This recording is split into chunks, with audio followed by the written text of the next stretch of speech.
हाय, अस्सलाम वालेकुम, good afternoon, नमस्कार, सत श्री अकाल। मथुरा की नगरी के राधे राधे।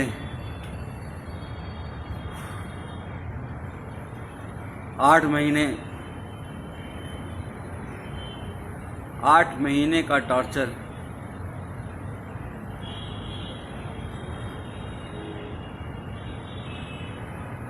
तो सबसे पहले आप सब लोगों का 138 करोड़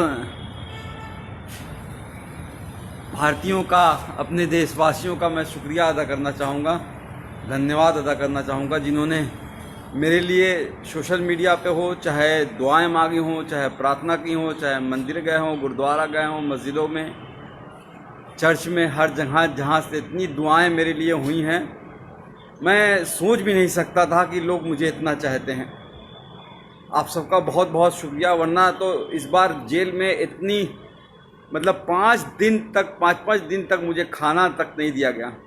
इतना टॉर्चर किया गया, मेंटली भी और फिजिकली भी, कि क्या बताऊं आपको। अगर कहा जाए, खुद को पोषण का शिकार हो गया हूं। पैर दिखोगे कभी, अभी दिखाता हूं तो ऐसा लगेगा कि मतलब लकड़ी हो गया है, पर निकल आया बाहर। और जुडिशरी का बहुत शुक्रगुजार हूँ। जुडिशरी ने एक बहुत अच्छा डिसीजन दिया है। वो मेरा ऑर्डर ले आना। जुडिशरी ने बहुत अच्छा ऑर्डर दिया है और उन्होंने साफ साफ कहा है कि डॉक्टर कफील ने जो अलीगढ़ में भाषण दिया था, वो कोई भड़काऊ भाषण नहीं था। वो देश की यूनिटी के लिए, अखंडता के लिए, एकजुटता के लिए था। और उन्होंने साफ साफ कहा है, डॉक्टर कफील ने,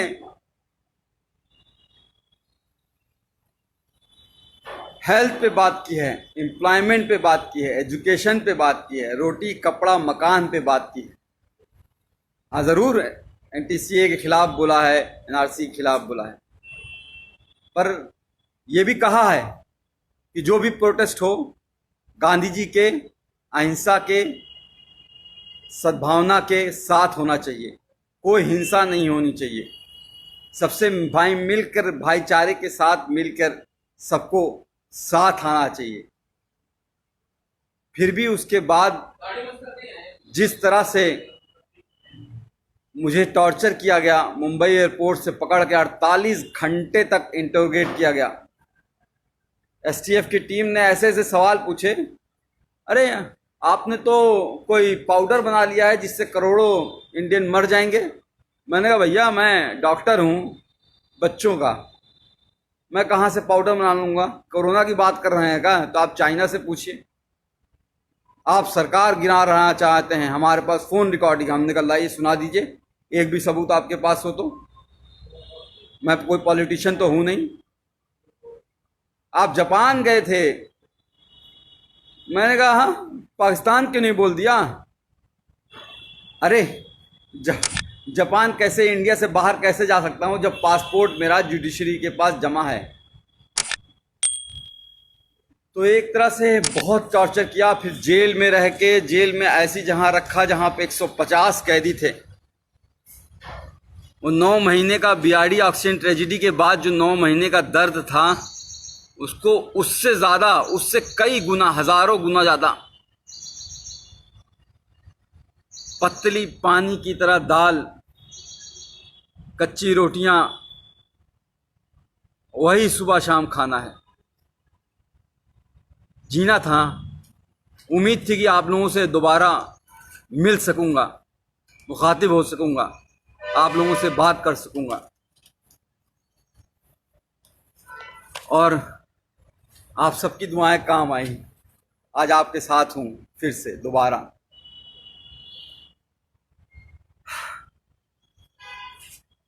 हाँ आसिफ भाई, तनवीर भाई, अस्सलाम वालेकुम। मथुरा की नगरी, कृष्ण जी की पवित्र नगरी में रह के बहुत कुछ सीखा कि किस तरह से भगवान कृष्ण ने कहा है कि कभी भी किसी को धोखा नहीं देना, अपना दिल साफ रखना, यही धर्म होता है। और हम लोग रामायण देखते थे 9 बजे से 10 बजे तक, हर रोज आता था, लॉकडाउन के टाइम भी। तो उसमें भी जो उत्तर रामायण में महर्षि वाल्मीकि जी ने श्री रामचंद्र जी को जब एक बात कही थी, जब उन्होंने धनुष उठा लिया श्री लव कुश के खिलाफ ही, तो उन्होंने कहा था कि राजा का धर्म राजधर्म होता है, राजहट नहीं। पर यहाँ तो राजा मेरा बाल हट पे आ गया। बच्चों की जान बचाने की कितनी बड़ी सजा दोगे भाई? क्या बच्चों को जान बचाना इतना बड़ा गुनाह हो गया था? तो मैं ये कह रहा था कि महर्षि वाल्मीकि जी ने श्री रामचंद्र जी से कहा कि बाल हट मत करो। इस तरह से प्रताड़ना देना, 9 महीने उस वक्त जेल रखना, फिर बहराइच वाले कांड में भी 2 महीने जेल रखना, फिर 8 महीने इतना टॉर्चर कराना। जेल में बार बार सिर्फ यही कहा जा रहा था कि तुम उन 70 बच्चों की बात नहीं करोगे, जो 70 बच्चे ऑक्सीजन की कमी से मर गए हैं, उनकी कभी बात नहीं करोगे, उनको भूल जाओ। कैसे भूल जाऊं? अपने सामने मरते हुए उनको देखा है। कोरोना के टाइम जब इस भारत में, इंडिया में कोरोना ने एंट्री नहीं की थी, 27 जनवरी को मैंने वीडियो डाला था कोरोना पे लेके, और उस वक्त मैंने साफ साफ कहा, बताया था क्या करना है, क्या नहीं करना है, कैसे इससे बचना है। और 30 जनवरी को पहला केस इंडिया में आया। मैंने माननीय प्रधानमंत्री नरेंद्र मोदी जी को 19 मार्च को ही एक लेटर जेल से सुप्रिंटेंडेंट जी के द्वारा भिजवाया, और उसमें साफ कहा कि हम कम्युनिटी ट्रांसमिशन से बच नहीं सकते, हमारा भारत देश ऐसा है। क्योंकि मैंने पूरा भारत घूमा है, कितनी गरीबी है, एक घर में 4-4 लोग कैसे रहते हैं, एक पूरी झुग्गी झोपड़ी बस्ती होती है, हज़ारों लोग उसी में रहते हैं। जैदू भाई जी, तो उसमें रहते हैं, वो कैसे रहते हैं, वो कैसे दूरी 2 गज की दूरी रहो, कह देना आसान होता है, पर वो इतना आसान नहीं है गरीबों के लिए। कितने माइग्रेंट बेचारे चलते चलते गए, ट्रेनों में दब गए। गरीबी कितनी है, आज क्या हालत हो गई है हमारे देश की। कोरोना वायरस इस तरह से फैल चुका है कि हम दुनिया के दूसरे नंबर पे पहुंचने वाले हैं, ब्राजील को भी छोड़ देंगे। श्री नरेंद्र मोदी जी के दोस्त ट्रंप साहब, और ये इंडिया फर्स्ट और सेकंड नंबर पे रह गया है। 48 लाख कोरोना वायरस केस हो चुके हैं और 60,000 से ज़्यादा मौतें हो चुकी हैं। बहुत कुछ करना चाहता था इस कोरोना वायरस के लिए, 8 महीने में शायद बहुत कुछ कर सकता था, पर करने नहीं दिया गया। जेल में जानबूझ के मुझे इस तरह से रखा गया कि मतलब समझ लीजिए कि टॉयलेट करने के लिए आधे घंटे के लिए लाइन लगानी पड़ती थी, नहाने के लिए आधे घंटे के लिए लाइन लगानी पड़ती थी। गर्मी इतनी हो जाती थी कि कपड़ा पहन के, पूरा नहा के, पूरा बिस्तर बिछा के, बिस्तर को भी भिगा देता था, तब जाके लेटता था। और वो 150 लोग, 534 लोगों की रहने की जगह है वो,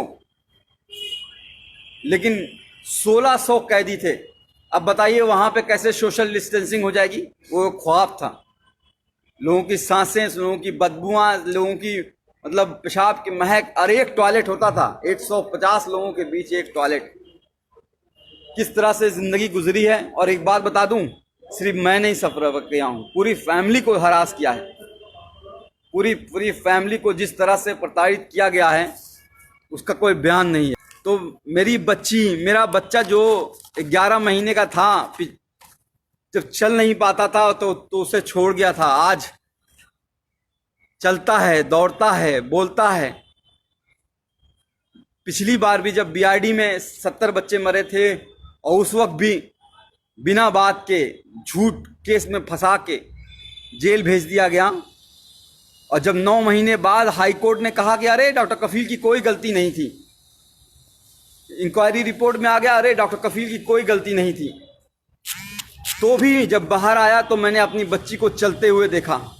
उस वक्त भी अपनी बच्ची जब वो को छोड़ के गया था तब भी वो 11 महीने की थी, चल नहीं पा रही थी और बड़ी हो गई थी। आज मेरे दोनों ही बच्चे, मेरे ही दोनों बच्चे, मैं खुद अपना बाप होके मैंने दोनों बच्चे, मुझे बाप पापा का मतलब नहीं समझते हैं, अब्बूजान का मतलब नहीं समझ पाते हैं, पिताजी का मतलब नहीं समझ पाते हैं। ये दर्द है। मेरी माँ 65 साल की बूढ़ी होके हाई कोर्ट और सुप्रीम कोर्ट के चक्कर लगाती रही, तब जाके ये जीत हुई है। और जुडिशरी ने इतना अच्छा ऑर्डर किया है। एक बात और करा दूं, एसटीएफ का शुक्रगुजार हूं कि उन्होंने मुंबई से मथुरा लाते वक्त मेरा इनकाउंटर नहीं कर दिया विकास दुबे की तरह, वरना तो शायद वो मुझे मार ही देते। लोगों की आवाज़ को दबाना ही इनका काम है। अभी यूपी से घर नहीं गया हूँ, गोरखपुर नहीं गया हूँ, क्योंकि लोग कह रहे हैं कि सरकार अब भी किसी न किसी केस में फंसाने की कोशिश कर रही है, फिर से कुछ कर दें या इनकाउंटर कर दें, मरवा दें। हो सकता हो आपके बीच में ना रह पाऊँ, हो सकता हो ये हमारी और आपकी आखिरी मुलाकात हो। तो मैं कह रहा था कि कोरोना वायरस एक ऐसी डिजीज़ है जो फैलती ही रहेगी। मैंने उस वक्त 19 मार्च को ही लिख दिया था कि 30 से 40 लाख लोग उस वक्त मैंने एस्टिमेट किया था कि अफेक्टेड होंगे, और ऑलरेडी 30 से 40 लाख लोग अफेक्टेड हो चुके हैं। और अभी ये रुकेगा नहीं, अभी ये 1 साल चलेगा जब तक वैक्सीन नहीं आएगी। अभी यूपी, बिहार और मध्य प्रदेश जैसे इलाकों में जहाँ बहुत पॉपुलेशन है वहाँ ये फैलने वाला है और बुरी तरीके से। हमें बहुत काम करना पड़ेगा, हमें मिल के काम करना पड़ेगा। मुझे आप सबकी बहुत ज़रूरत है, आप सबका बहुत सहयोग की ज़रूरत पड़ेगी। बहुत बहुत शुक्रिया आप सबका। आजम खां, आपको भी फूल, गुलाब का फूल। आप एक बात लास्ट में बस यही कहना चाहूँगा कि आप सबकी वजह से ही, आप सबकी, मेरी फैमिली तो दौड़ी ही। मेरी माँ, बूढ़ी माँ, लोअर कोर्ट से लेके, मतलब अलीगढ़ कोर्ट से लेके इलाहाबाद कोर्ट और फिर दिल्ली, इस कोरोना वायरस के टाइम में 65 साल की उम्र में घूम रही थी, एक वकील के पास से दूसरे वकील के पास, पैर पकड़ के रो रही थी कि किस तरह से मैं बाहर आ जाऊं। तो उनका तो है ही योगदान, भाई बहनों का तो योगदान है ही, आप सबका ही बहुत बहुत योगदान है। आप सबके बिना शायद, जो ट्विटर में मैंने सुना 12 लाख लोग एक बात हो गए। ट्विटर अकाउंट मेरा बैन किया हुआ है, डॉक्टर DRKFEEL खान करके है, उसको बैन किया हुआ। उसके लिए आवाज़ आपको उठानी पड़ेगी। ट्विटर अकाउंट क्यों बैन किया है, ऐसा क्या कर दिया था? अब तो हाई कोर्ट का ऑर्डर आ गया जिसमें बार साफ साफ कहा गया है कि जी सन्नी प्रजाति कि ये इलीगल था। Justice prevail, yes. Amit Sohail साहब, मोहम्मद गयूर कहिशी, दिनेश कुमार यादव जी, कुछ दिन अपने परिवार के साथ रहिएगा। मीडिया से दूर रहूँगा। जी जी जी जी जी, ज़रूर ज़रूर। राकेश चौधरी साहब, thank you. Adil, thank you. आप सबका बहुत बहुत शुक्रिया। बस अपनी फैमिली का इंतज़ार कर रहा हूँ, शायद कुछ घंटों में उनसे मिलूँगा और कुछ दिनों में ही आपके सामने नए जोश के साथ फिर से सामने आऊँगा आपके साथ।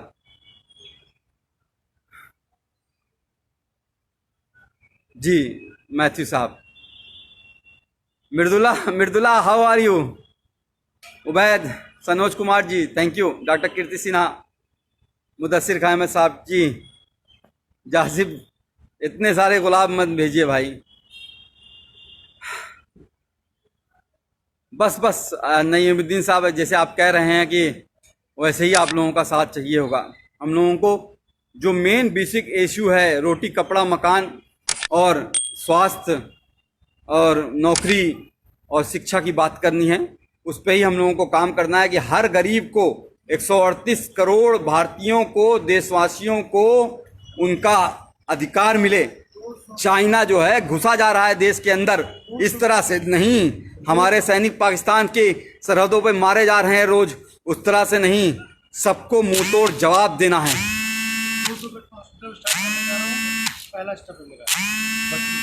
पिछली बार मैंने जो है इंकेफ्लाइटिस बेड का एक हॉस्पिटल 500 बेड का इंकेफ्लाइटिस बेड का स्टार्ट करने वाला था उस वक्त टोटल फ्री। डॉक्टर कफील खान मिशन इस्माइल फाउंडेशन के हिसाब उससे फिर से कोशिश करूंगा स्टार्ट करूं, और जहां पे हीरू यादव लश्कर साहब फिर से स्टार्ट करूंगा और कोशिश करूंगा कि ज़मीन जल्द से जल्द ले लूं और हर गरीब का वहाँ पे फ्री इलाज हो, वैसे ही जैसे बड़े बड़े हॉस्पिटल में नोएडा में और गुड़गांव में और दिल्ली में और अहमदाबाद और कोलकाता और में होता है फ्री में, मतलब कंसल्टेशन से लेके हर चीज़, दवाई और खाना और रहना सब कुछ फ्री होगा, आना जाना तक फ्री करेंगे सिर्फ आपके सहयोग। इंशाल्लाह जी। आप सबका सहयोग है, इसकी ज़रूरत होगी। जय हिंद, जय भारत, जय मूल निवासी, जय भीम, वंदे मातरम, जय समाजवाद।